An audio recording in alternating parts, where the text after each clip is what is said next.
Nós estamos no terceiro módulo ainda, né, da Escola Preparatória para a Eternidade, que é o nosso discipulado bíblico, né, nossa escola bíblica. E nós estamos vendo o período da monarquia em Israel. É importante a gente compreender a Bíblia do ponto de vista do Reino de Deus. Então, na EPE, a gente vai sempre estar estudando a Palavra de Deus com o contexto, com a contextualização daquilo que Deus está fazendo, né, nas regiões celestiais, e aquilo que as trevas estão tentando impedir, ou a obra das trevas, né, para a humanidade, qual o projeto de Deus e qual é o projeto das trevas. E há uma guerra, há um conflito, né, nas regiões celestiais que se manifesta na Terra. Então, tudo aquilo que nós vemos na Terra é sombra das coisas espirituais.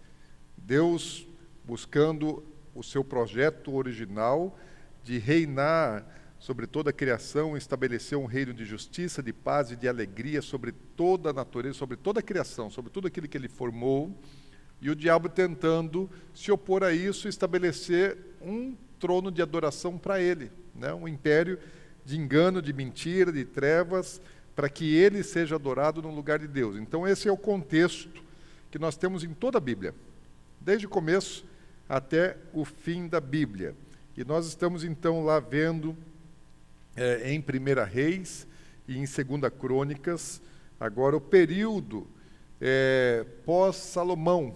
Então nós vimos aí até a semana passada o reinado de Salomão, construção do templo e todas as coisas boas que aconteceram durante o governo de Davi, durante o governo de Salomão, depois o declínio moral de Salomão, né, por causa das muitas mulheres que teve e da idolatria, né, que Salomão permitiu entrar primeiramente no coração dele e também em toda a nação de Israel, por ficar apaixonado pelas mulheres. E a Bíblia fala assim que foi já no final da vida de Salomão que essas coisas aconteceram, né? Então, Salomão ele reinou 40 anos em Israel. Então ele já não era mais um menino, né? Ele já era um homem já de idade, e a Bíblia fala que ele se apaixonou pelas mulheres. Então eu fico tentando imaginar Salomão, ele já velho e apaixonado pelas jovens, porque as mulheres se casavam cedo. Se casavam adolescentes, né? Então as mulheres se casavam adolescentes. Então com 14, 15, 16 anos já estavam casados. E o cara já devia estar lá com mais de 60 anos de idade. E lógico que ele estava apaixonado pelas mulheres solteiras. Então é um senhorinho, né, apaixonado pelas adolescentes, pelas jovenzinhas, e a cabeça do cara virou e ele acabou adorando os deuses delas. E assim acabou, né, a vida, o reinado de Salomão. Depois de 40 anos de reino, os últimos não foram tão bons quanto os primeiros, porque ele não permaneceu fiel a Deus, deixou virar a cabeça. E aí então o filho dele, Roboão, é o seu sucessor, né? Roboão, que também era filho de uma das estrangeiras, né? A mãe dele não era israelita, ela também estrangeira, salvo engano, moabita. E Roboão, então, ele agora, após a morte do seu pai, o que ele faz? Ele vai para Siquém. Siquém, ali naquele mapa, vocês têm aí na apostila de vocês, né?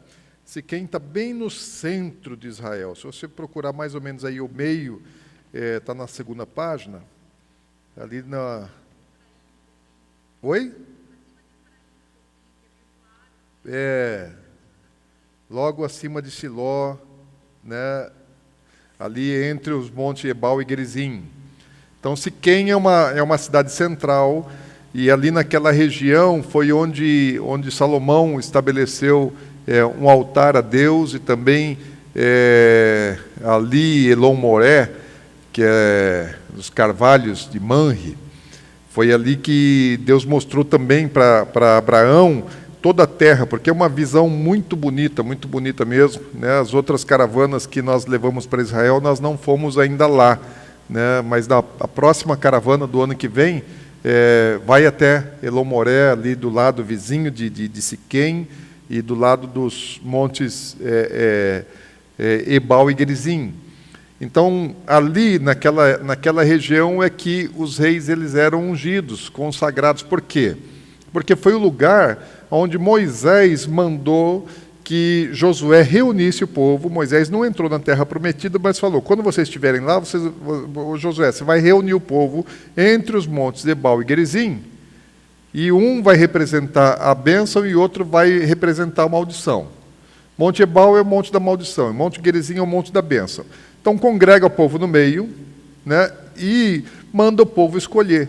Ou obedece ou desobedece. Se obedecer, vai ser abençoado. Se desobedecer, vai ser amaldiçoado.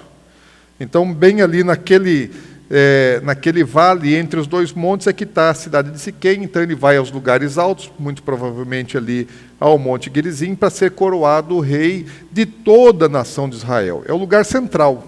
É bem no centro, né, bem no meio da nação de Israel. E como ele chama todas as 12 tribos, né, para participar da sua coroação, muitos dos judeus, dos israelitas da época, os príncipes das tribos, já estavam insatisfeitos com o governo de Salomão. E Salomão ele foi se perdendo no final do seu governo. E ele foi impondo muitas cargas, tanto de serviço, de trabalho, quanto carga tributária. Lembra que quando o povo escolheu que queria ser governado por um rei, nós já vimos isso, quando o povo decidiu que queria um rei à semelhança das nações vizinhas, Deus falou, olha, vocês vão ter problema, porque o rei vai ter direitos. E dentre os muitos direitos do rei, ele vai colocar tributo. Naquela época não tinha tributo, não tinha imposto, né? Antes de Saul não tinha imposto. Imagina um país sem imposto, gente. Bom demais, não era? E tinha dízimos, ofertas, primícias. Os tributos eram só tributos de adoração a Deus, para manutenção do ofício sacerdotal, da adoração, do culto, do tabernáculo, depois do templo. Mas não tinha imposto para manter uma organização governamental, porque o governo de Deus era através do sacerdócio, né, e não através de governantes, né, do ponto de vista de política. Ele falou, olha, os reis vão ter direitos, e eles vão abusar de vocês. E foi feito assim, né? Salomão foi o terceiro rei de Israel, e ele abusou do direito do rei de tributar, de impor carga tributária, e também de impor serviço, de pegar os melhores, né, de toda a nação de Israel. Então, uma família que tinha lá bons filhos para poder cultivar a terra, para produzir, para gerar renda, para poder gerar riqueza para a família, Salomão pegava os melhores e trazia para servir para ele no reino, né, tanto no serviço militar, como para muitos outros serviços do reino. E impondo cada vez mais carga, semelhantemente, não naquela medida, não fustigou o povo na mesma medida que no Egito, mas estava começando a reproduzir alguma coisa parecida com aquilo, né? A imposição, né, do gestor, do governante, uma carga sobremodo pesada sobre o seu povo. Então, as tribos elas vêm e reclamam agora para Roboão. Ok, você é o descendente do rei. Só que é o seguinte, seu pai estava maltratando a gente. Seu pai colocou muita carga pesada sobre nós, e nós queremos que o Senhor reduza, né, o peso e a carga que seu pai colocou sobre a gente. E aí o que Roboão faz? Ele fala, me dê 3 dias, que eu vou responder para vocês, aqui 3 dias a gente se reúne aqui. Nisso, lembra que o profeta tinha dito para Jeroboão que ele governaria sobre 10 tribos de Israel. Vocês lembram disso? Vimos na semana passada. Por quê? Porque Salomão pecou, né, começou a adorar falsos deuses, então Deus falou, olha, eu vou cortar o reino de Salomão. Eu vou dividir esse reino. Eu não vou destruir o reino completamente por amor a Davi e a Jerusalém, mas 10 tribos eu vou tirar da descendência de Salomão, né, ele não vai, a descendência dele não vai governar sobre 12 tribos, vai governar somente sobre 2, por amor que eu tenho a Jerusalém e por amor que eu tenho a Davi. Outras 10 eu vou dar para Jeroboão. Então o profeta vai lá, anuncia para Jeroboão, fala, Jeroboão pegou uma capa, dividiu ela em 12 pedaços e falou, pega 10 para você vai ser rei. E quando o profeta fez isso, Salomão, depois de alguma maneira, ficou sabendo que Jeroboão ele já começou a se articular, né, para poder ser um rei sobre Israel, sobre 10 tribos, e Salomão persegue e tenta matar Jeroboão, que foge para o Egito. Agora Salomão está morto, Jeroboão volta. E quem é que começou a articular esse negócio com as tribos, né, para que houvesse uma redução de carga sobre todo o povo? Ele foi o líder, né, nesse movimento. Os príncipes chamaram ele e falaram, olha, morreu Salomão, volta para cá. E agora ele faz uma sedição, ele dá uma articulada no povo, ele faz uma oposição a Roboão. Roboão então pediu esses 3 dias, e o que ele fez nesses 3 dias? Ele foi se aconselhar. É um bom negócio se aconselhar, né? Às vezes você não consegue ouvir Deus diretamente, então vai e toma conselho, né, com pessoas, porque na multidão dos conselhos há sabedoria. E ele, primeiramente, ele vai aos anciãos, aos homens que ajudavam Salomão, aqueles de cabecinha branca, barba branca, que já caminham devagar, né, que quando jogam bola, jogam só na categoria, deixa a gurizada correr, usa só a classe, que nem o João Paulo, ensina a gurizada, né? Então, aqueles que já têm assim, uma vivência na vida, que já são mais tranquilos, já passaram por um monte de coisa, né? Já não tem mais toda aquela dinâmica, todo aquele gasto, toda aquela força, mas tem experiência, tem maturidade, tem sabedoria. Então ele vai lá e ouve esses caras. E o que é que eles disseram para Roboão? Fala, Roboão, atende o povo. Atende o povo está clamando assim. E realmente, o teu pai ele impôs carga muito pesada. Então alivia o povo. Se você fizer isso, você ganha o coração do povo. Eles vão te amar, né? Porque você vai chegar com um rei que vai estar melhorando a condição e a situação de vida deles. E aí eles vão te amar, eles vão te honrar, e eles vão te sustentar no governo para sempre. Então chega e conquista o coração do povo. Então Roboão ouve esse conselho e depois ele vai ouvir outro conselho. Fala, bom, já ouvi agora os assessores, né, os imediatos do meu pai, aqueles que eram conselheiros, que eram ministros no governo do meu pai, agora eu vou ouvir a minha galera, né? O pessoal que está correndo atrás da bola comigo lá, que briga, que corre, que guerreia, que xinga. Fala, eu vou ouvir agora aqueles que são cheios de gás. Quem está cheio de força, quem está cheio de energia, vai lá ouvir a juventude, né, que cresceu com ele. Os meninos, né, que tinham crescido com ele, que eram jovens como ele. E aí o que é que os jovens aconselham a Roboão fazer? Fala, Roboão, nada de baixar a carga, não. Antes, pelo contrário, aumenta. Pensa os caras, fala assim, até aqui a gente só via o governo assim meio de perto. Falou, agora Roboão vai ser o rei, gente. E Roboão vai ser o rei e ele precisa de uma equipe, e a equipe somos nós. Então os caras estão subindo para o poder, junto com Roboão. A galera dele, os jovens, amigos dele, estão assumindo o poder junto com o rei. E aí veio aquela cobiça, falou, agora é nossa vez. Agora é nossa vez, nós precisamos ganhar, nós precisamos ter benefício, a gente precisa se dar bem nesse negócio também. Como é que vai fazer? Para a gente se dar bem, vai ter que tirar do povo para dar para a gente. E aí ele aconselha, Roboão fala, não, aumenta ainda mais a carga. E fala o seguinte, olha, se o seu pai açoitava o povo com chicote, você vai açoitar com escorpião. Se para eles, né, Salomão era duro com aqueles preguiçosos que não queriam trabalhar, você vai ser muitas vezes mais duro do que Salomão foi. E então o Roboão gostou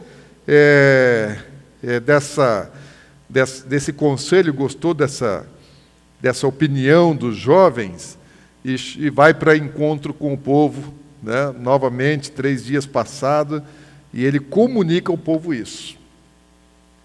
Então a Bíblia diz assim que dura resposta deu o rei ao povo, porque desprezaram o conselho que os anciãos lhe haviam dado, e lhe falou segundo o conselho dos jovens, dizendo: meu pai fez pesado o vosso jugo, porém eu ainda o agravarei. Meu pai os castigava com açoites, eu, porém, vos castigarei com escorpiões.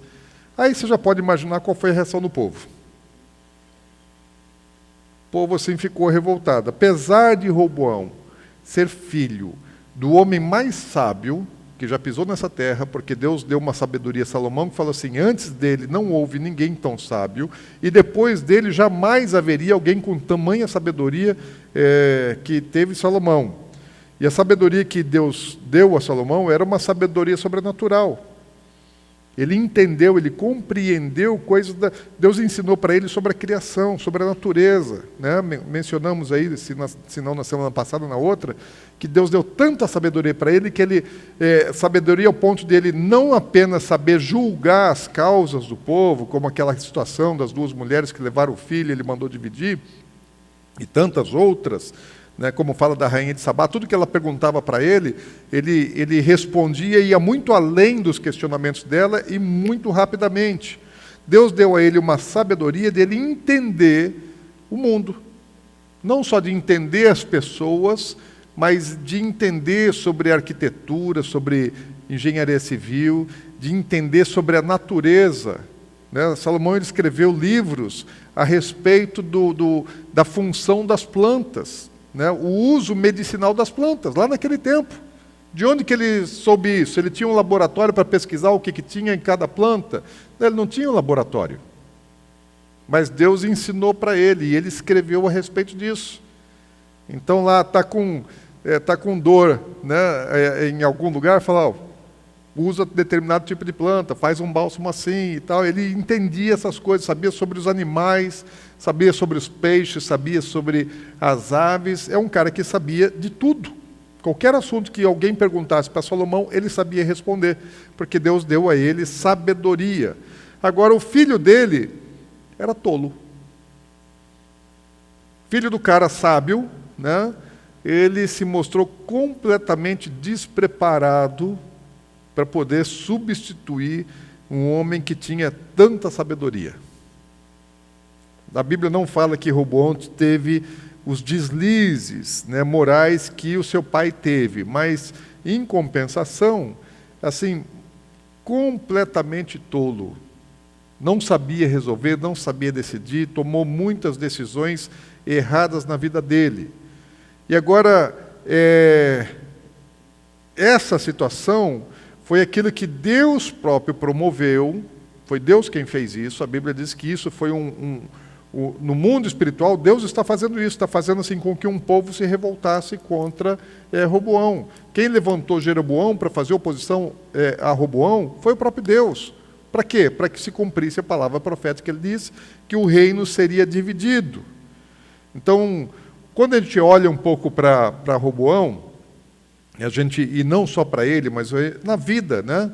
E aqui quem já viveu mais sabe disso, que maturidade é um negócio que não depende só de muitos anos de existência. Tem muita gente idosa que não tem maturidade, que ainda é emocionalmente imaturo, né?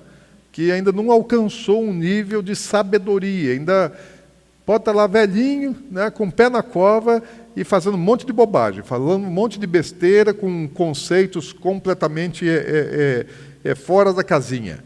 Mas não é possível também que alguém alcance maturidade, um coração sábio, sem ter vivido, né, muitas experiências na vida. Então, assim, maturidade é algo que não depende exclusivamente da idade, mas você não consegue alcançá-la na juventude.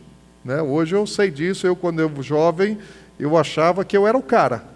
Eu pensava que Deus tinha uma aliança comigo e eu ia ser o sucessor do Billy Graham, coisa dessa natureza. Eu olhava para os anciãos da igreja, eu olhava para os velhinhos que iam para a igreja com a Bíblia embaixo do braço, né, caminhando devagar, de terno e gravata para a igreja, e eu não via os caras fazer nada. né? E eu estava na rua, evangelizando, pregando, expulsando demônio, orando por enfermo. E eu falei, cara, esses caras não estão por fora. Esses caras estão por fora, né? Eles não estão entendendo nada. Então eu achava assim, eu era o cara. Coração de jovem. E minha mãe falava assim, filho, eu gosto de te ver assim e tal, mas cuidado com o diabo que ele é astuto. Não, mãe, o diabo está debaixo dos meus pés. Bom, alguns anos depois eu estava desviado e os velhinhos estavam tudo indo de terninho para a igreja, de Bíblia embaixo do braço. Com a vida ali no altar, né?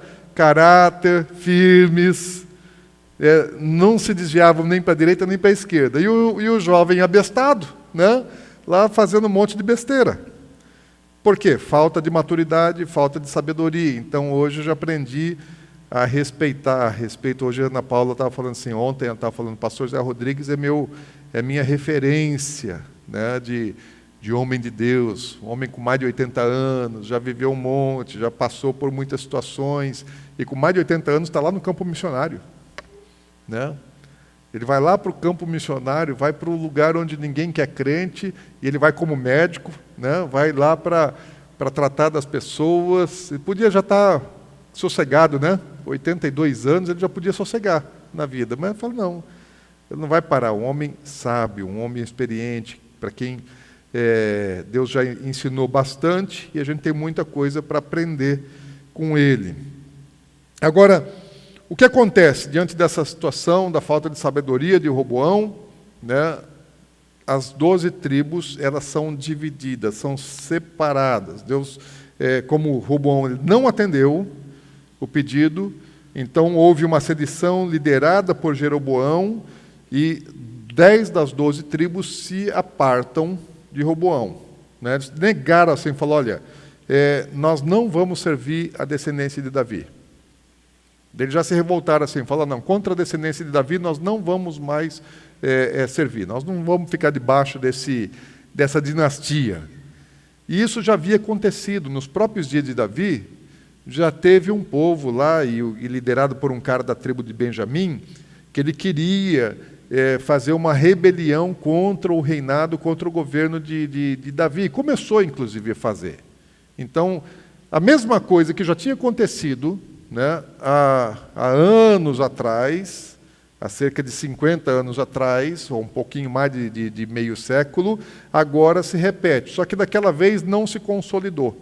Começou uma rebelião, uma sedição contra Davi, agora um pouco mais de meio século depois, isso acaba acontecendo. Então as 12 tribos se apartam das 2 tribos do sul, ao ponto de a reação do povo ali ser tão violenta que o cara que era responsável, né, era o ministro do governo de Israel, que era responsável pela questão tributária, pelos serviços todos a serem prestados para o reino, né, para a corte, ele tentou apaziguar um pouco o povo e ele foi morto. Né, ele foi tratar com o povo, que ele era um cara já do governo de Salomão, e ele vai tentar conversar com o povo, acalmar um pouco o ânimo, e o povo mata ele. Então Roboão monta na sua carroça e corre para Jerusalém, porque fala, não, agora eu estou correndo risco de vida aqui. Antes que eles se levantem para tentar me matar, então deixa eu fugir. Ele vai embora para Jerusalém. Então, tinham se passado 120 anos de governo de unidade. 40 anos de Saul, 40 anos de Davi e 40 anos de Salomão. 120 anos, a nação unida, depois no período monárquico, e agora a nação se divide. 10 tribos ficam para o reino do norte, 2 tribos ficam para o reino do sul. Isso já tinha sido profetizado por Aías, né? Já mencionei, e o reino que Deus queria, eu imagino assim, que agora 2 nomes são dados, né? O reino do norte fica com o nome de Israel, o reino do sul fica com o nome de Judá. Eu imagino que o propósito de Deus é que ambos os reinos fossem abençoados. Deus separou, Deus dividiu, por causa de um pecado. Mas como ministrou já o pastor José Alberto aqui, né, no na ceia. Fala, Deus ele sempre está disposto a perdoar e a restaurar. Então Deus fez, né, essa divisão, enfraqueceu a nação, mas o propósito de Deus não era amaldiçoar. O propósito de Deus era continuar abençoando, né, fazer com que a nação do norte, o reino do norte, o Israel, fosse abençoado e também o reino do sul, o Judá, fosse abençoado. Como? Pelas suas leis. Então eu queria que o reino do sul obedece os meus mandamentos, e vocês vão ser abençoados. Reino do norte, obedece os meus mandamentos, e vocês vão ser abençoados. E vocês continuam irmãos. Vão ter 2 governos, mas vocês continuam irmãos. O Deus é um só. O mandamento é um só. A lei era uma só, era a lei de Moisés. Não tinha outra legislação. A lei era a lei de Moisés, ou seja, a lei de Deus para o povo. Vivam os meus mandamentos, vivam os meus valores, vivam os meus princípios. Se vocês obedecerem, vocês vão ser abençoados. Deus disse isso para Roboão, Deus disse isso para Jeroboão. Obedece. Obedece que eu vou te abençoar. E falou para Jeroboão, Jeroboão é o seguinte, se você obedecer aos meus mandamentos, eu vou consolidar o seu reino, assim como eu prometi para o meu filho Davi, amigo de Deus, falou, olha, sempre vai ter um rei na sua descendência. Jeroboão também. Se você me obedecer, eu vou abençoar toda a sua descendência. Sempre vai ter um rei entronizado da sua linhagem, da sua descendência. Então, ambos tinham a mesma mensagem de Deus. Aí tem na apostila, e está aí no slide, né, como é que era antes, as 12 tribos, e como é que se tornou depois da divisão. Judá fica ao sul, Israel fica ao norte. Quando Roboão chega em Jerusalém, aí o povo da tribo de Judá e o povo da tribo de Benjamim, né, o reconhecem rei. Falam, não, você é o rei. Né, você é descendente de Salomão, você é herança de Salomão, e o reino por direito de transmissão, até porque Deus prometeu para Davi que seria descendência dele, que ia reinar, ia governar, então você é o nosso rei. Beleza. Aí ele junta um exército, 850 mil soldados das 2 tribos. Judá era a tribo mais forte do ponto de vista militar, de todas elas. E aí ele junta 850 mil soldados para quê? Para subir contra Jeroboão e as 10 tribos do norte, para eliminar aquela rebelião, né, e reunificar a nação. Então ele tem esse propósito, mas daí o profeta Semaías vai lá para Jeroboão e fala negativo, fala para Roboão, não, você não vai fazer isso. Primeiro, irmão não tem que sair matando irmão. E aqui nós somos todos irmãos, somos todos descendentes de Abraão. Falou, e quem fez a divisão foi Deus. E você não vai fazer isso. Então ele obedeceu, ele entendeu, falou, tá bom. Já havia Deus dito isso através de outros profetas no passado, para o próprio pai dele, para Salomão, e falou, olha, isso que aconteceu foi por causa do pecado do seu pai. Então você não vai reagir, porque é uma deliberação de Deus, é uma ação dele, você não vai fazer guerra contra os nossos irmãos, né, das outras 10 tribos. E ele obedeceu. No começo do reinado de Roboão, ele começou bem. Os 3, 4, 5 primeiros anos do seu governo, ele obedeceu todos os mandamentos de Deus. Ele não pisou na bola, não fez nada de errado. Agora, quando nós chegamos nesse ponto na Bíblia, quando você pega a sua Bíblia e chega nesse ponto aí, que você está lá em 1 Reis, capítulo 12, e 2 Crônicas, está lá em 2 Crônicas, gente. Não lembro agora o capítulo, mas quando está tratando desse momento, então você tem a gente faz uma leitura bíblica cronológica, né? Algumas pessoas eu mando semanalmente a lista, né, de leitura da semana, então para fazer a leitura cronológica da Bíblia. Então, se você está fazendo a leitura cronológica, você leu, né, você lia uma porção de 1 Reis, ia lá e lia uma porção lá de 2 Crônicas. E à medida que você foi avançando, né, daí você chega nos reis, né, a respeito do reinado, 2 Reis, 2 Crônicas depois, então você começa a ler também alguns profetas. Então você está lendo lá 2 Reis, 2 Crônicas e um dos profetas. Por quê? Porque os profetas eles exerceram o seu ministério durante o período monárquico. Então a gente faz a leitura cronológica da Bíblia, fica às vezes meio confuso, você vai para frente, vai para trás, né? Mas você lê as coisas mais ou menos dentro do tempo cronológico que elas aconteceram, né? Não lê a Bíblia de capa a capa na sequência que ela está organizada, né? Mas dentro da sequência cronológica que ela foi escrita ou que os eventos foram relatados. Quando você chega, então, nesse ponto da história de Israel, aí a Bíblia ela começa a relatar o que vai acontecer no sul, Judá, e o que acontece no norte, Israel. Então, uma história que se sucede de rei a cada rei. Quais são os reis do sul? Os reis do sul foram esse. E ele vai contando a história. Então, conta a história do rei do norte, conta a história do rei do sul e vai avançando. Cronologicamente, vai contando o que está acontecendo nos dois governos, nos dois reinos. E também a atuação deixa eu ver aqui. Isso. E a atuação dos reis e dos profetas. Então, aí tem um quadro, né, bem resumido, também está na sua apostila, das coisas, né, como foi que isso aconteceu de maneira cronológica, né, as passagens de um reino para outro, o que vai acontecendo no Reino do Sul, o que vai acontecendo no Reino do Norte.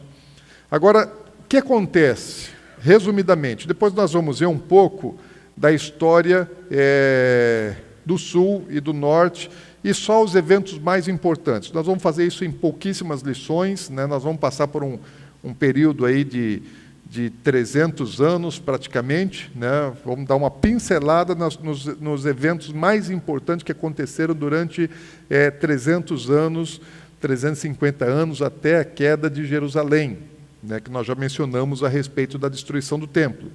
Mas o Reino do Norte vai cair em apostasia. O Reino do Sul nunca se apartou completamente de Deus. Em resumo, desde Jeroboão, desde o começo do reinado de Jeroboão, o Reino do Norte se afasta de Deus. Deus estabeleceu Jeroboão.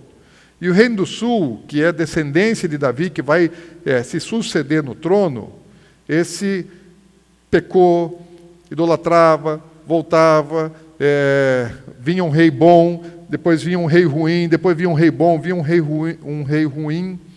E o que é que caracterizava um rei bom de um rei ruim? Quem sabe o que caracteriza um rei bom e um rei ruim na Bíblia? Só isso. Só isso. Qual era o rei bom? Sempre quando vai contar a história, principalmente dos reis do sul, né, de Judá, ele já começa dizendo o seguinte: se ele foi bom ou se ele foi ruim. E ele vai usar um parâmetro. Qual é o parâmetro? Davi. Então pega uma régua de medir. Então Davi é a estatura do bom rei, homem segundo o coração de Deus. Todos os que vieram depois de Davi foram comparados a Davi. Quem pareceu com Davi, quem fez as coisas que Davi fez e quem não fez as coisas que Davi fez. Então, os que se pareciam com Davi eram bons, os que não se pareciam com Davi eram ruins.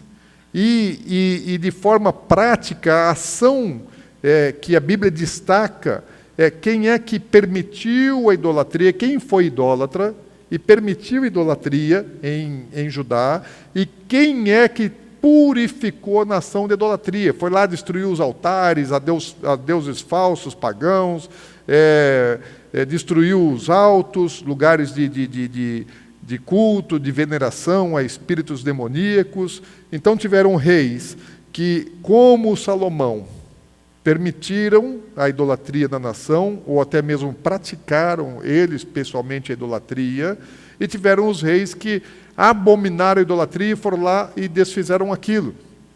Importante que a Bíblia vai falar agora de reis e profetas.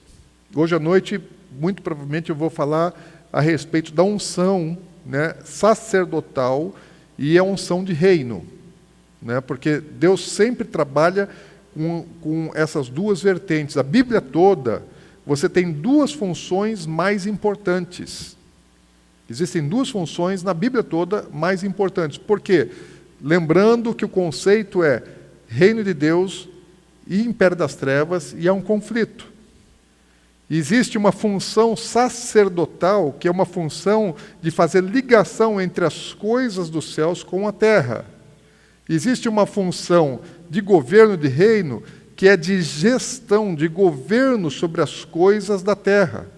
Então existe uma função que ela tem um plano vertical para as coisas espirituais, fazer conexão dos céus e da terra, essa é a missão sacerdotal.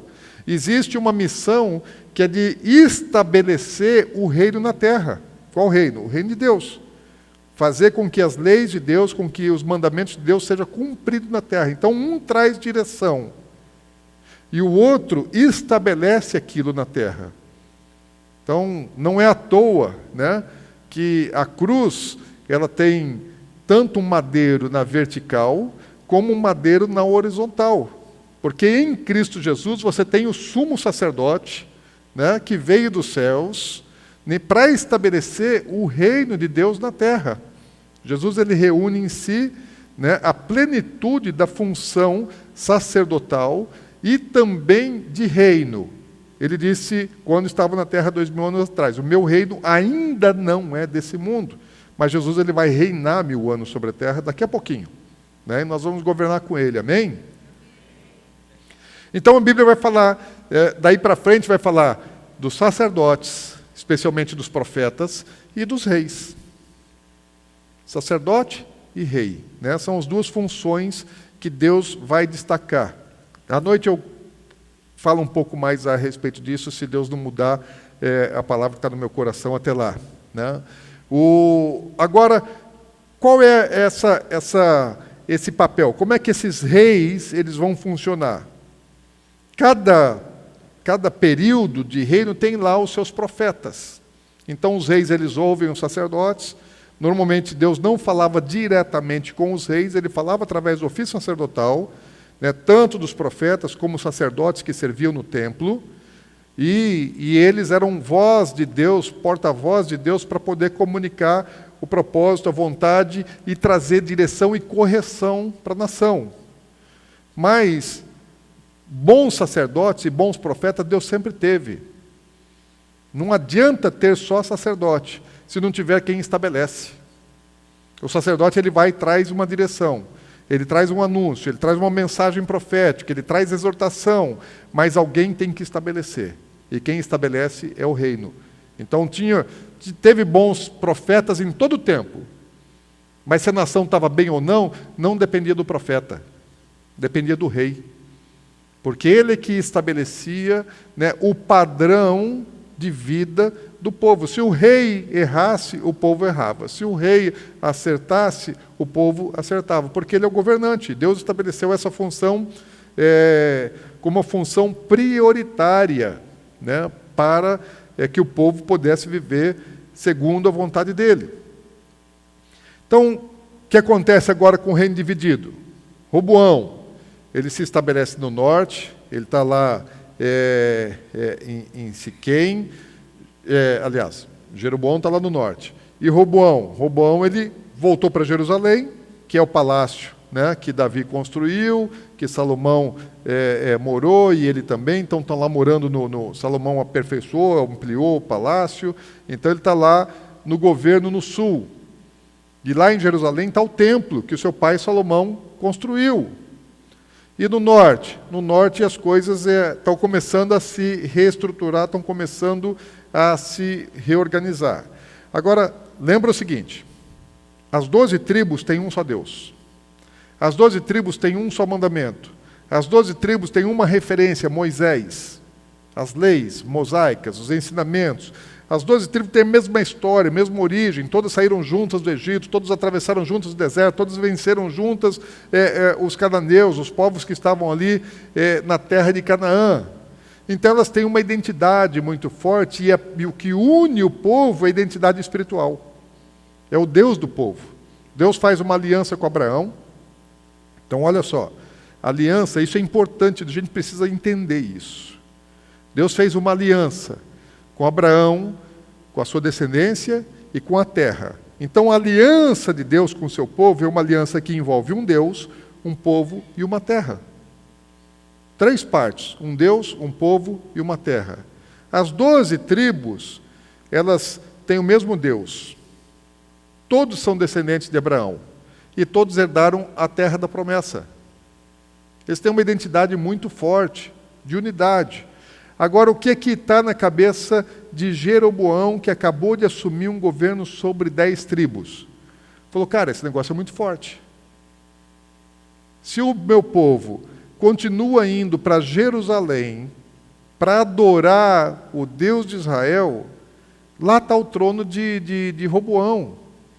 E eles vão chegar lá, né, e a glória de Deus vem, tem as festas, né, Páscoa, todos eles iam para Jerusalém celebrar Páscoa, Pentecoste, todos iam para Jerusalém para celebrar Pentecoste, tabernáculo, as 12 tribos vão para Jerusalém para celebrar tabernáculos.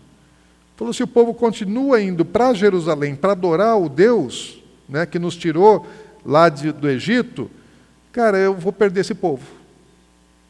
O povo vai seguir o Deus de Jerusalém, e daqui a pouco o Roboão ele consegue trazer esse povo de volta através da unidade da fé, da unidade espiritual. Eu vou perder o povo. Aí o que ele pensa? Falou, eu não posso perder o povo. Lembra o seguinte, Deus tinha dado uma palavra para Roboão, para Jeroboão. Falou, você vai reinar sobre 10 tribos e eu vou te estabelecer. E eu vou te confirmar. Mas ele não está pensando no que é que Deus disse para ele. Ele está pensando no que os olhos dele veem e o que as pessoas ao redor dele o aconselham. De novo, agora vem um cara ouvir conselho. E o que os conselheiros dele? Porque quem são os conselheiros de Jeroboão?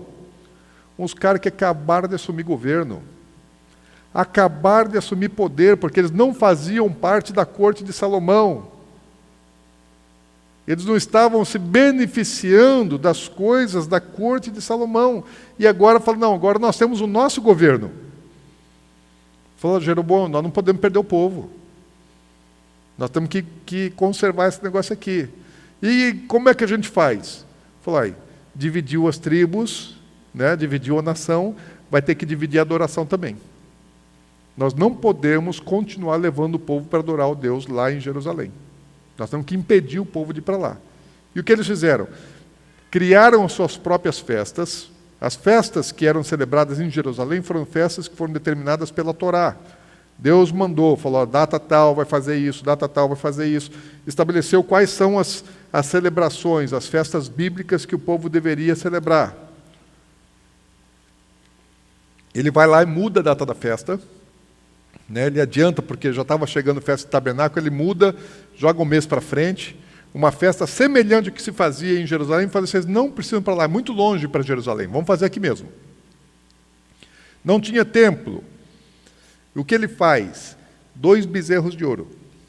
Ele manda fazer 2 bezerros de ouro, coloca um em Betel e outro em Dan, ele pega assim, um ao norte das 12 tribos e outro ao sul das 12 tribos. Né? Dan ao norte, Betel ao sul, e ali naqueles 2 pontos ele estabelece lugares de adoração. Fala, povo, vocês não precisam ir para Jerusalém para adorar.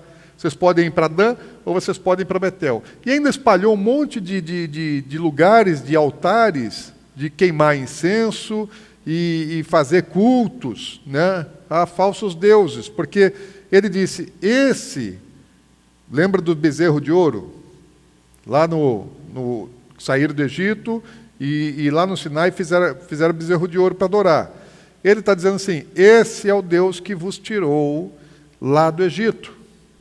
E esses bezerros de ouro aqui, esses são os deuses, esse é o Deus que nos tirou do Egito. Então nós vamos adorar ele. Colocou no norte e colocou no sul da nação, né, do reino do norte, de Israel. E falou, vocês não vão mais para Jerusalém, adorem aqui mesmo. E o povo acreditou. O povo aceitou esse negócio. Teve um profeta que veio, e quando Jeroboão estava oferecendo sacrifícios no altar, chega um profeta, né, e amaldiçoa o altar. E ele não aceita. Vocês conhecem aquela história, você lembra do profeta jovem e o profeta velho? Então, o profeta jovem chega lá da parte de Deus e amaldiçoa o altar.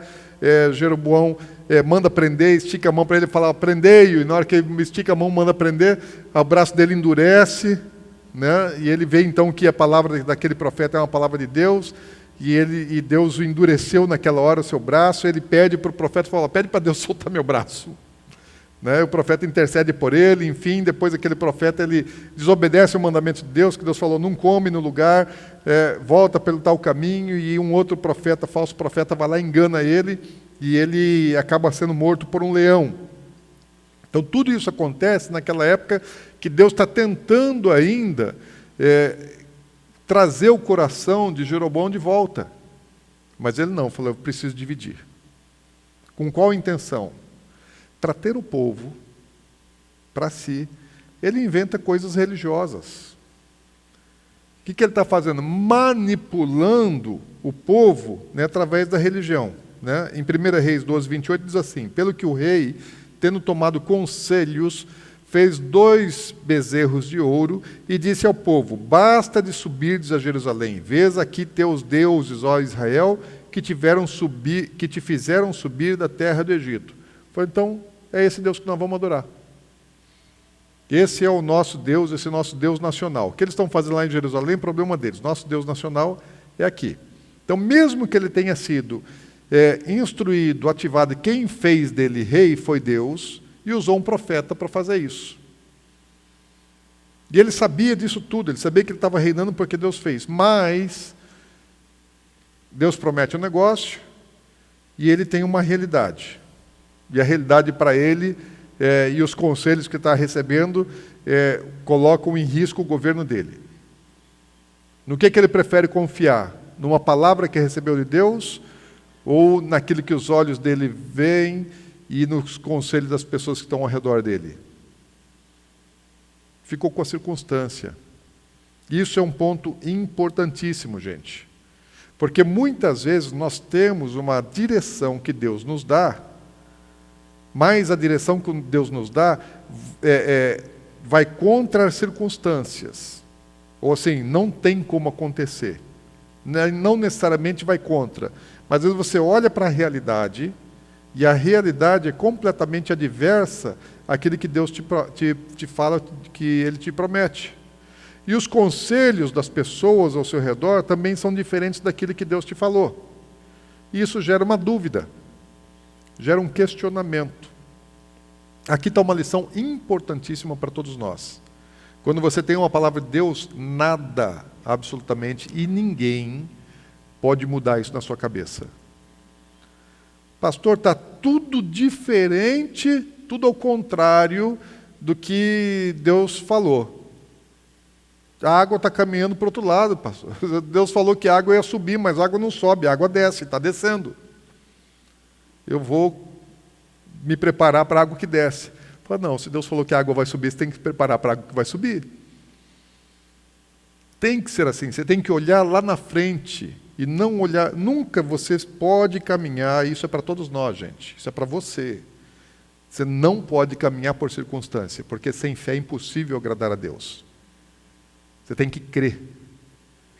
Você tem que crer, obrigatoriamente você tem que crer. Você tem que acreditar em Deus.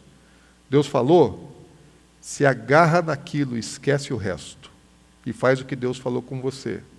Eu lembro quando a gente mudou, a igreja começou na varanda da minha casa, depois a gente foi para um salão aqui no bairro Tiradentes, era um salão bem simples, né? E cabia ali no máximo 200 pessoas, e aí teve uma época que começou a encher a igreja, e depois teve um período que a igreja começou a esvaziar. E exatamente no momento que a igreja começou a diminuir a frequência, e teve um período lá que assim, caiu bastante a frequência, e também os dízimos e ofertas caiu bastante.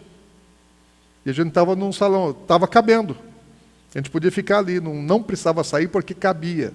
E a gente viu um outro prédio lá da Zarã, que era maior, né? Cabia lá 350 pessoas no salão.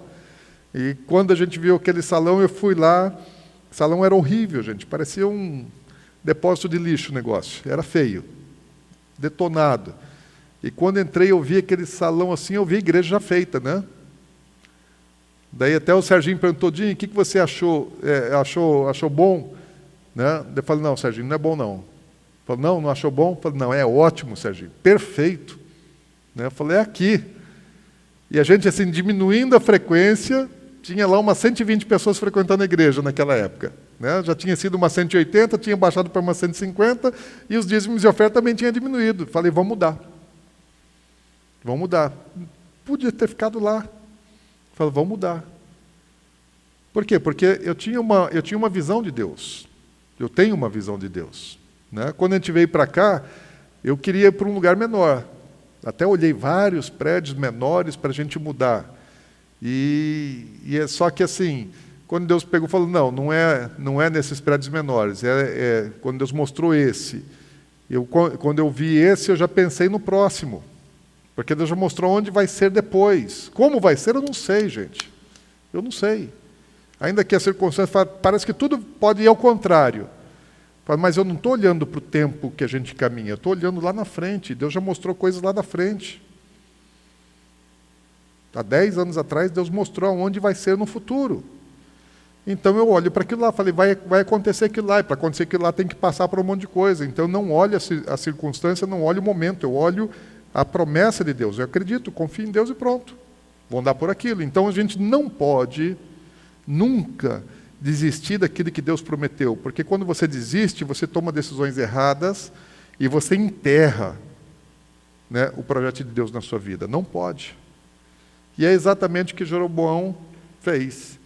Deixou de olhar para a promessa de Deus, olhou para a circunstância, ouviu conselhos errados e tomou uma decisão desastrosa. Por quê? Cobiça. Uma outra coisa que você não pode fazer jamais: cobiçar as coisas de Deus. Olha a estupidez desse cara. Ele, para não perder o poder que Deus estava dando para ele, ele afastou todo mundo de Deus. Pode ser mais abominável do que isso? Coisa horrível, coisa terrível que esse cara fez. Deus pode me causar um dano. Então eu fujo de Deus e ainda levo as pessoas para longe de Deus. Então isso acontece muito nos dias de hoje. Vou dar um exemplo simples. Esse exemplo é muito simples. Né? Um rapaz evangélico começa a namorar uma moça que não é crente. Daí ele começa a falar do evangelho, leva ela para a igreja e tal, e ela começa a gostar de Deus, de Jesus, começa a se apaixonar por Deus e tal, vai lá até se converte. Só que a carne, né, ela abrasa, e de repente o casalzinho não consegue mais se aguentar e cai na sexualidade, no pecado da sexualidade, começam a fornicar. E ele gosta daquilo. Só que a moça, se ela se santificar, ela não vai mais querer ter relação sexual com ele, é ou não é? Então é melhor ele afastá-la de Deus. Para poder continuar usando da moça, para poder continuar tendo relação sexual com a moça, é melhor que ela não se santifique. Afasta de Deus por quê? Por causa do prazer dele, de um desejo, de uma carnalidade dele. E muita gente faz isso, gente. Tem muita gente que deixa, né, a fé, que deixa de servir, deixa de ministrar, sai de altar, sai de funções e até de frequentar culto por conta disso. Né? Porque prefere a satisfação carnal do pecado, do prazer, do que as coisas sagradas de Deus. Estupidez, completa burrice. Né? É ser muito tapado e enganado pelo diabo. Só que hoje eu falo isso, né, porque eu sei, mas eu já fiz. Né? Quando eu era jovem, né, também já passei por isso. Tanto é que até me desviei, né, dos caminhos do Senhor, mesmo depois de conhecê-lo. Então Jeroboão, ele faz essa loucura de colocar o interesse dele, o governo dele, a cobiça dele e do time dele acima dos interesses de Deus e leva o povo a adorar falsos deuses. Esse tipo de manipulação religiosa existe desde os dias de Nimrod. Quem está aí na EPE desde o começo, nós estudamos sobre Nimrod, né? Lá na Torre de Babel. E a origem de todo o paganismo, de toda a idolatria, começa com aquela trindade maligna, né? De Nimrod, Semíramis e Tamuz. Então, estão lá nas lições mais antigas da EPE. Então, lá em Gênesis, capítulos 11, principalmente, o que está acontecendo? Está havendo uma manipulação religiosa. Nimrod, ele quer oposição de Deus, quer ser adorado como governante, ele quer estabelecer o seu governo, né, sobre os homens. Reinado, estabelecer reinado, governo sobre os homens. E para isso ele mexe nas coisas, na estrutura espiritual, e começa a adoração maligna. Então é sempre assim. O que é que Jeroboão está fazendo? Para estabelecer o seu reinado, ele mexeu na estrutura espiritual. Idolatria. Ao invés de ligar o povo e se ligar com o Deus verdadeiro, ele faz uma outra conexão torta. Vocês já viram, existem símbolos religiosos, por exemplo, tem a cruz quebrada, a cruz invertida, não tem? Como símbolos religiosos? Na verdade, sim, é para estabelecer, né, a autoridade, controle, manipulação sobre a vida de pessoas, se muda, né, inverte a relação espiritual. Isso sempre foi usado, isso continua sendo usado e sempre vai ser usado. É uma das principais maneiras de manipulação de pessoas e de massas, é religião, é fé. E as pessoas, às vezes, para ter as pessoas embaixo das suas asas, embaixo do seu domínio, embaixo do seu controle, sentadas em cima das pessoas, elas conduzem as pessoas religiosamente e espiritualmente. E às vezes a pessoa pode até achar que está fazendo para Deus, mas está fazendo para si. Está fazendo para si. Quando a pessoa pensa que faz para Deus, mas ela está fazendo uma coisa que coloca embaixo dela, ela não está fazendo para Deus. Porque quando você faz para Deus, você não põe embaixo de você. Quando você faz para Deus, você eleva a pessoa para Ele. Né? O meu pastor, o Luiz Hermínio, ele fala assim, eu não quero ser teto. Eu quero ser fundamento. Porque o teto é aquilo que limita, aquilo que você põe sobre. Eu falo, eu não quero ser teto de ninguém. Eu falo, eu quero ser base para que as pessoas possam crescer. Né? E quando você põe teto, você é o parâmetro, você é o limite. Eu falo, então eu prefiro muito mais a visão, o entendimento do Luiz, porque até eu entendo o princípio de cobertura. E eu me coloco debaixo da cobertura do Luiz. Eu vejo o Luiz Hermínio, ele é um grande guarda-chuva para a nação. Ele não é um guarda-chuva para alguns pastores, para algumas igrejas. O Luiz Hermínio, Deus estabeleceu ele como um guarda-chuva para a nação. E ele não se coloca como telhado sobre ninguém. Né? Ele tem uma cobertura espiritual? Tem. Para todo aquele que entrar debaixo vai usufruir daquilo que está sobre a vida dele. A gente recebe fruto, né, daquilo que é da unção que está sobre a vida dele. Então, ele tem uma unção e se você se põe embaixo, aquilo vai te alcançar, vai respingar em você, vai te abençoar. Mas ele não se estabelece, não se impõe. Nunca, o Luiz, por exemplo, ele nunca diz como é que a igreja tem que funcionar, qual é o caminho que ela tem que seguir, não dá uma direção. Né? Ao contrário, ele fala assim, Dinho, Deus falou com você? Você tem uma visão de Deus? Sim, eu tenho. Fala, quem sou eu para mexer naquilo que Deus falou para você? Eu jamais vou tocar naquilo que Deus falou para você. Você é pastor de relacionamento, vou te ajudar. Se você tiver problema de família, né, quer conselho, essas coisas, ele tem uma direção espiritual para ele e para muitos, mas o propósito não é manipular, controlar e pôr debaixo de si, como assim muitas vezes acontece nos ministérios. E sempre que um ministério, né, tenta se impor, existem muitos aí. Só que todos estão ruindo, gente. Tudo quanto é modelo, tudo quanto é sistema, rui. Cai, não permanece. Por quê? né? Teve um modelo aí que o líder dele, alguns anos atrás, disse que todas as igrejas do Brasil iam fazer parte daquele modelo, daquela visão. E quem não tivesse naquela visão estava fora do plano de Deus, fora do propósito de Deus. Gente, isso aí é estupidez. Isso é estupidez, é querer o monopólio do reino de Deus, né, e achar que vai ser governo sobre todas as igrejas, sobre todas as pessoas.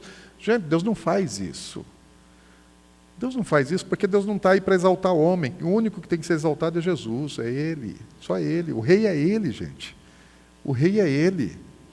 Né? Então a gente não pensa assim, a gente não acredita assim.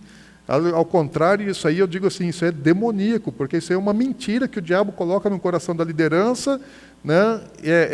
Baseado na própria concupiscência, na cobiça, no desejo de autoafirmação, de apoio, de poder, de dinheiro, de grandeza, de sei lá de que mais, né? E corrompe. O coração do homem é corrompível. E todas essas visões e todos esses modelos, elas crescem assim que nem pega fogo, que nem palha. Só que logo se acaba, gente. Não permanece, não dura, porque Deus não está nesse negócio.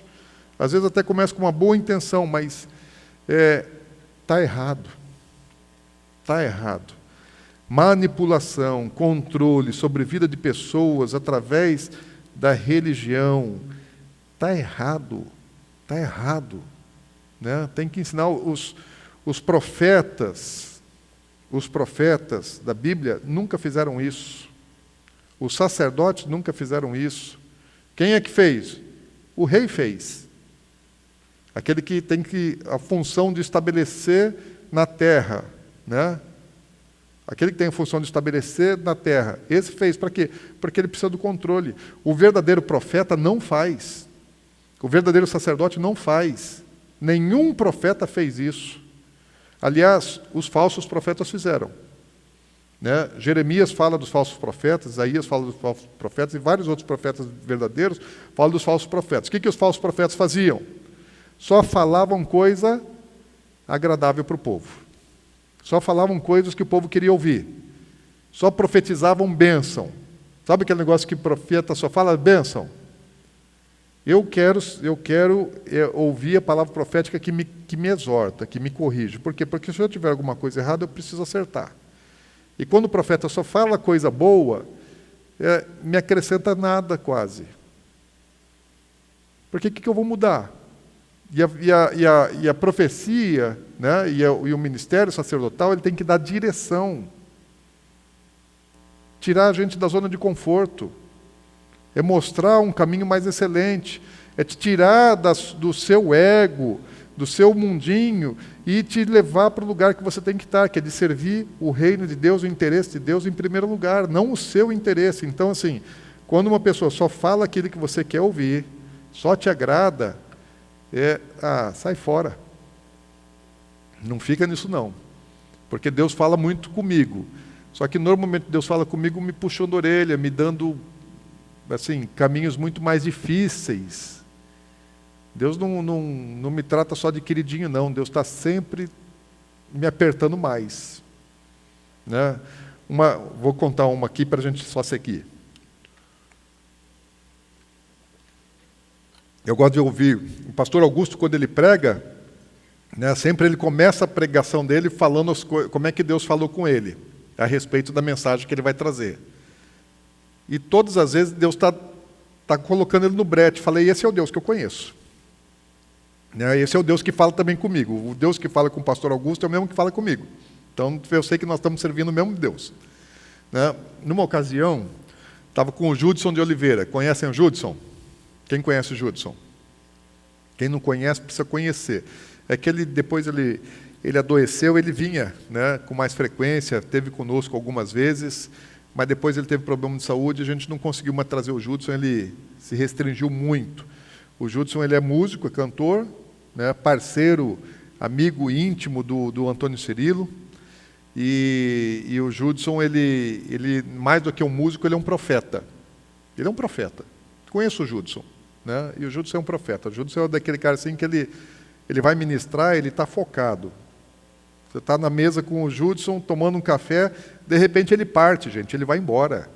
Esquece. Esquece, porque ele já não está mais ali, ele já foi, Deus já pegou ele, né? Ele já não está mais te ouvindo o que você está falando, ele começa a chorar, ele começa a gemer, ele começa a rolar, e assim, é um cara muito, muito de Deus. Dos músicos, talvez assim, acho que é o que eu mais respeito, daqueles que eu conheço pessoalmente. Conheço muito, gente, já hospedei muito músico na minha casa. Muito, muito mesmo. Muitas bandas conhecidas, famosas aí. Mas o Judson é um cara assim, de profundo respeito que eu tenho por ele. Ele não funciona artisticamente. Ele não é artista.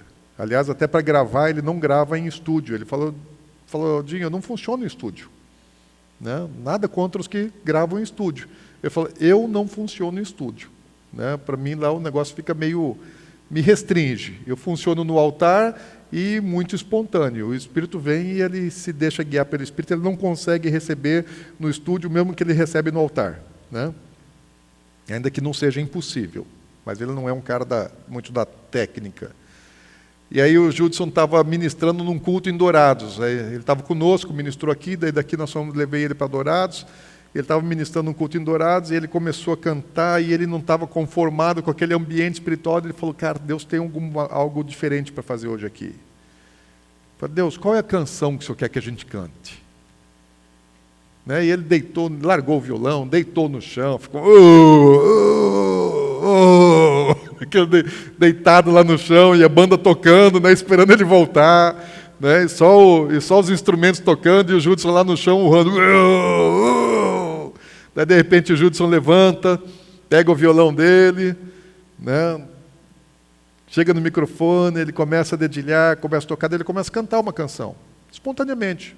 Uma canção que ele nunca tinha cantado, né, que ele não tinha letra. Então, espontaneamente, muitas das canções dele surgem assim, né, no espontâneo. Então, o Espírito vai dando para ele. E aí ele começa a cantar uma canção que falava assim sobre ser sacrifício de Deus. Fala assim, ele falando que Jesus é o sumo sacerdote e que Jesus está com um incensário na mão, né, e que ele é um incenso. Falei, eu sou um incenso. E falando assim, o incensário é um objeto, né, tem um prato, né, era de ouro, eu tinha um prato onde se colocava, uma cumbuca aqui onde se colocava brasa e colocava o incenso em cima da brasa, para poder exalar aquela fumaça, né, cheirosa, o aroma agradável, e pendurada por correntinhas que ficava na mão do sacerdote. Então o sacerdote ele pegava a brasa no altar de incenso, aquele altar de ouro que tem dentro do santo lugar, colocava a brasa dali no incensário e pegava incenso e colocava em cima da brasa e fazia fumaça para Deus. Isso era adoração, né? Essa é uma ação de adoração dentro do tabernáculo e dentro do templo. Então o sumo sacerdote ou o sacerdote que estivesse oferecendo incenso, ele pegava aquele incensário e ficava sacudindo aquilo e fazendo fumaça, né? E um cheiro, aroma agradável para Deus. E em cima dessa figura, o Judson ele começou a compor aquela canção, falando que Jesus é o sumo sacerdote, né? E ele era o incenso. E ele fala assim, eu não estou ligado na terra, estou pendurado na tua mão. Eu não estou ligado em nada. Eu estou sustentado aqui. Para onde o Senhor for, é para lá que eu vou. Fala, então me sacode, me lança nas nações. Né? E ele estava dizendo, faz de mim, me joga na parede, me chama de lagartixa. Né? Está dizendo isso para Deus. Está dizendo isso para Jesus. Falou, faz o que o Senhor quer de mim. Gente, tinha tanta unção naquele lugar. Tinha tanta unção naquele lugar, que eu peguei e me encostei num PA, né, a caixa de som que estava no chão. Eu encostei ali, fui para o chão e fiquei sendo ministrado por aquela canção e comecei a dizer, dentro daquela unção, dizer assim para Deus, Deus, eu sou teu sacrifício. Porque ele falava de incenso e falava de sacrifício. Eu falo, Senhor, eu quero ser um sacrifício para Ti. Aceita o meu sacrifício, a minha vida como oferta de sacrifício para o Senhor. Falei, eu sei que eu não sou o cordeiro perfeito, né, que tem que ser oferecido para Deus. Deus falava assim, todo sacrifício para Deus tem que ser perfeito. Eu falava para Deus, Deus, eu não sou perfeito. mas eu estou me oferecendo em sacrifício. Então aceita, né? Não me rejeita como oferta de sacrifício, apesar das minhas imperfeições, eu quero ser sacrifício. E tinha muita presença e muita unção naquele lugar. Aí de repente, Deus fala, não são tantas as vezes que aconteceram na minha vida que eu ouvi Deus falar audivelmente. Essa foi uma das. E normalmente quando Deus fala audivelmente comigo, Ele começa com a palavra, filho. Primeira palavra que Deus fala. Porque quando eu me converti, Ele falou assim, foi a primeira vez que eu ouvi Deus, Ele falou assim, eu te recebo, meu filho. E as outras vezes que Deus falou comigo audivelmente, Ele começou me chamando de filho. Então sempre a identidade que ele me tratou. E aí Deus pega e fala assim, filho, falou, você sabe o que eu faço com os meus sacrifícios? Eu conheço, eu sei como é que é o sistema, né, bíblico, de oferta, de sacrifício. E aí ele faz uma pausa e depois ele continua, fala, primeiro eu sangro e depois eu queimo. Porque o que era feito com os sacrifícios? O cordeiro ele é levado até o templo, daí o sacerdote, ele matava o cordeiro com uma faca, né, na jugular aqui, tira o sangue, e depois ele era queimado no altar de holocausto, de sacrifício. E Deus está falando assim, é isso que eu faço com o meu sacrifício. E daí Deus não falou audivelmente, depois Ele falou no meu espírito só. Você pode suportar?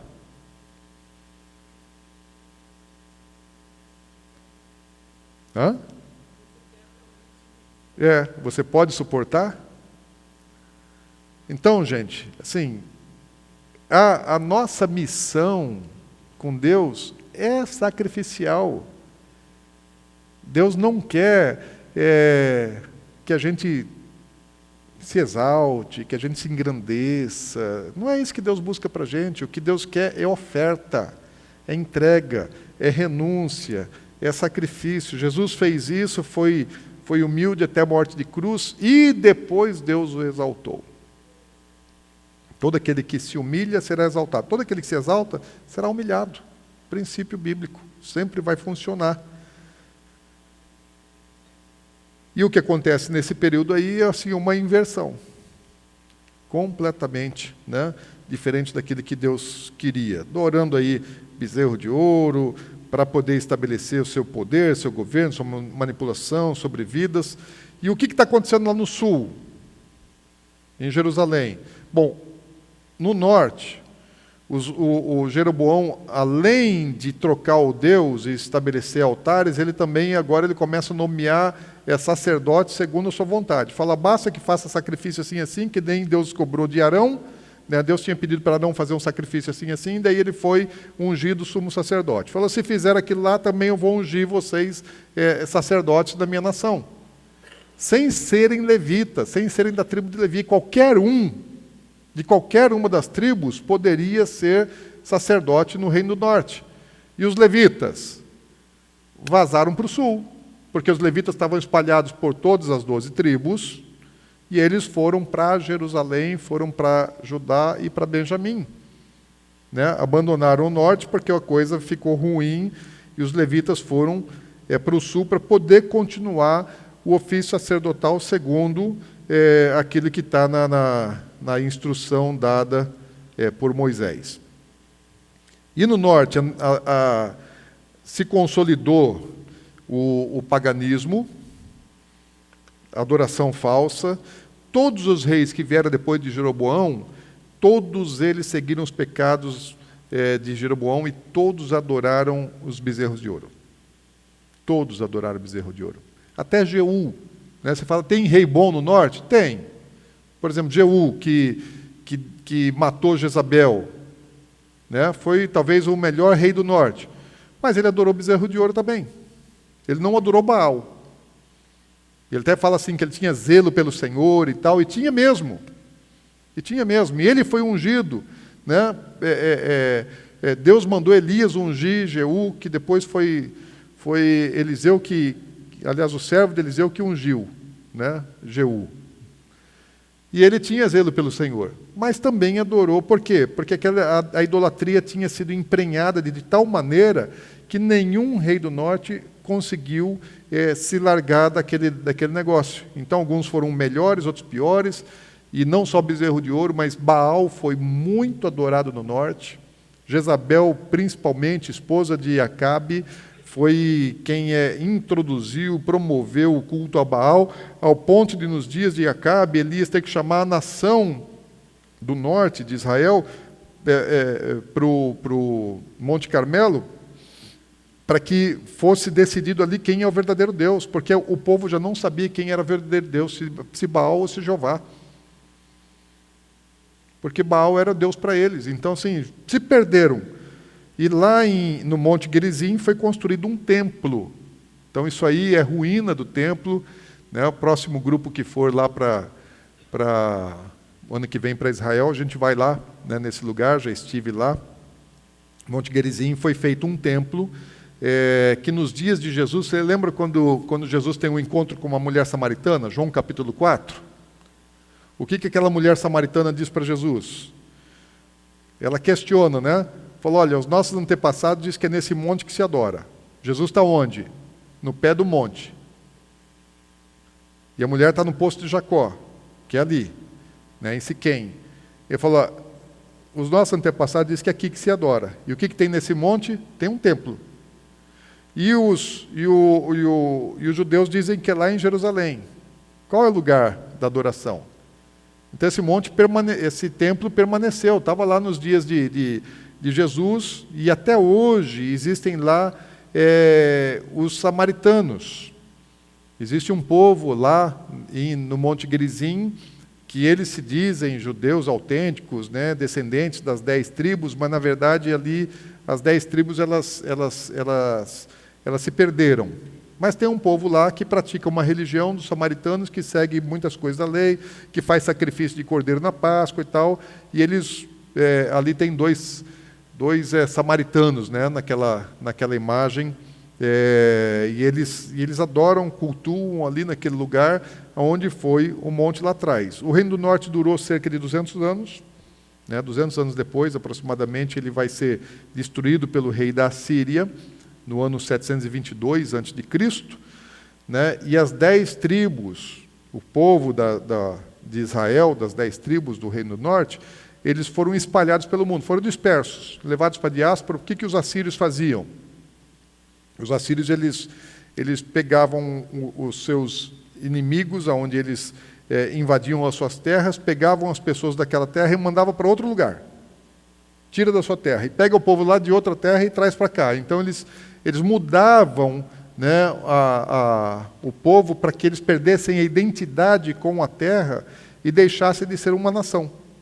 Isso é para enfraquecer os povos, eles faziam isso, né? Então as 10 tribos foram espalhadas pelo mundo e nunca mais elas voltaram a existir, nunca mais foram encontradas. Agora, uma coisa importante. A Bíblia fala, os profetas falam, eu citei alguns versículos somente aqui de Isaías, Jeremias, de Ezequiel e de Oséias, que as 12 tribos vão ser reunificadas. Nenhum glória a Deus e aleluia. Deus fez uma aliança, gente. Voltando lá, Deus fez uma aliança com o homem e a sua descendência, né, e com a terra. Então, um Deus, um povo e uma terra. Deus tem uma aliança. E ele fala assim, oi? E essa aliança é uma aliança perpétua. Deus fez aliança perpétua com Abraão, gente. Deus reafirmou a sua aliança com Isaac. Deus reafirmou a sua aliança com Jacó e com os filhos de Jacó. Então fala assim, ó, a minha aliança é um Deus, um povo que tem 12 tribos e uma terra, que é maior do que é Israel hoje. A terra que Deus deu para eles vai do Eufrates, desde as margens do rio Eufrates, até os limites com o Egito. Então é muito mais até do que o que Salomão possuiu. Deus fala, eu tenho uma aliança, a minha aliança é perpétua. Lá em Jeremias, se não me engano, 31, ele fala assim, enquanto existir sol e lua, enquanto existir noite e dia, a minha aliança não será quebrada. Fala, a aliança com Israel não é desfeita, não será desfeita jamais. Nunca. Nunca. É uma aliança perpétua. Enquanto existir vida na terra, Deus tem uma aliança que não será desfeita com esse povo. E aí ele fala assim, eu vou resgatar isso. Por que aconteceu isso? Por que as 10 tribos foram dispersas? A gente vai ver isso nas próximas lições. Por causa da idolatria. Adoraram Baal e outros deuses. Então Deus dispersou eles por aí pelo mundo. Estão espalhados, estão perdidos. Só que ele fala assim, eu vou reunir. Eu vou juntar. E aí mais, eu vou juntar e vou trazer para Israel. Lógico que vai ter todo aquele território. Talvez isso só se cumpra no milênio. Eu imagino que só se cumpra no milênio, mas não dá, porque assim a gente vê a circunstância atual. Eu vejo assim, hoje é possível reunir as 10 tribos dispersas? Hoje não. Mas Deus falou que vai fazer, Deus vai fazer. Como é que Deus vai fazer? Não sei. Do ponto de vista lógico, natural, é um negócio muito complexo. Mas Deus vai fazer e pronto, Ele prometeu.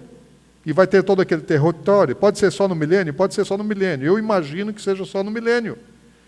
Mas quantos aqui são descendentes de Israel? Você sabe? Você sabe se você é descendente? Você não sabe. Às vezes todos vocês aqui podem ser, todos nós aqui podemos ser descendentes daquelas 10 tribos. Somos gentios. E onde é que estão as 10 tribos? Entre os gentios. Estão espalhadas entre os gentios. E essas tribos que estão espalhadas entre os gentios, Deus tem aliança com eles? Deus tem aliança com eles. Estão aí, esparramados. Aonde? Não sei. Nem o judeu sabe, mas Deus sabe. Ele fala assim, eu vou pegar esse povo que eu tenho aliança e eu vou reunificar. E não vai mais existir 2 nações, Israel e Judá. Será um só povo. Então os profetas falaram muito a respeito disso. Então muito o que acontece, por exemplo, eles usam a expressão de Efraim. Efraim é a representação das 10 tribos que estão espalhadas pelo mundo entre os gentios. Tem muita gente que chega em Israel, isso aconteceu comigo, nunca tinha ido a Israel. Daí quando foi a primeira vez, 10, 11 anos atrás, de repente você chega num lugar que você nunca foi e você sente que é a sua casa. Você se sente assim, esse aqui é o meu lugar, isso aqui é minha terra, isso aqui é minha nação, isso aqui é minha pátria. Você se sente em casa, e você sente saudades daquele lugar, e você ama aquele lugar, e de repente você tem um negócio que é mais forte, e para mim até mais forte do que com o Brasil. E eu sou brasileiro, eu sei, e eu sou nacionalista. Eu amo minha pátria, amo minha nação. Tenho noção de civismo pelo Brasil. Mas existe um negócio que não dá para explicar, que é mais forte do que o meu patriotismo. Uma identificação com a terra, com o povo, que não tem explicação. Então, muito provavelmente, o que acontece com as pessoas que chegam lá e sentem coisas semelhantes a isso, um amor, uma paixão, uma identificação, devem ser descendentes desse povo. E até mesmo das outras 2 tribos, porque muitos dos que não foram espalhados entre as 10 tribos, que ficaram nas 2 do sul, depois Judá também foi levado para a diáspora. E depois teve perseguição, teve Inquisição espanhola, teve Inquisição portuguesa. Então, muitos das tribos de Judá, por exemplo, hoje também perderam sua identidade. São judeus, são da tribo de Judá, do sul, que também estão espalhados. Então, às vezes, você é descendente, principalmente se no Brasil tem muito descendente de português, de espanhol, então lá eles mudaram os nomes, mudaram para o Brasil e vieram com outro nome, normalmente colocaram nome de planta, nome de árvore, seu nome às vezes é Oliveira, tem um monte de nome, São centenas de sobrenomes que foram adotados pelos judeus da Espanha e de Portugal, para poder esconder, fugir da Inquisição, para não serem mortos, perseguidos. Então, perderam a identidade. Perderam a identidade. Para autopreservação, perderam a identidade. Deus tem aliança, gente. Deus tem aliança com esse povo, aquela imagem não dá para ver, mas tem aí um quadro, né, que não está perfeito, talvez, há uma certa